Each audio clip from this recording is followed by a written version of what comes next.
Broiler মুরগির মাংস বেশি করে বাটা মশলা দিয়ে কষিয়ে ভুনা করলে খেতে বেশ মজা। তো আজকে হচ্ছে ব্রয়লার মুরগির মাংস রান্না করেছি। কিভাবে রান্না করেছি সেটা শেয়ার করব আজকের এই ভিডিওতে। তো ফার্স্টে হচ্ছে কড়াইয়ে আমি বেশি করে তেল দিয়ে দিলাম। এরপরে হচ্ছে পেঁয়াজ কুচি হালকা বাদামি করে ভেজে নিয়ে পরপর সবগুলো মশলা অ্যাড করে দিয়েছি। এখানে হচ্ছে সবগুলো আমি বাটা মশলা বেশি করে ইউজ করেছি আর হচ্ছে বাটা মরিচ। এরপরে মাংসটাকে অ্যাড করে দিলাম। তো কিছুক্ষণ কষিয়ে নিব। একটু একটু পানি দিয়ে অনেকক্ষণ পর্যন্ত কষিয়েছি, সেজন্য আমি পানির পরিমাণটা খুবই কম দিয়েছি, যেহেতু ভুনা করব সেজন্য।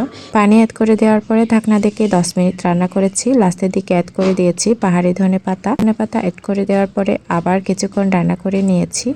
এইটু হয়ে গেছে আমার মুরগির মাংসের ভুনা। দেখতে যেমন সুন্দর হয়েছে, খেতেও ভীষণ মজা হয়েছে।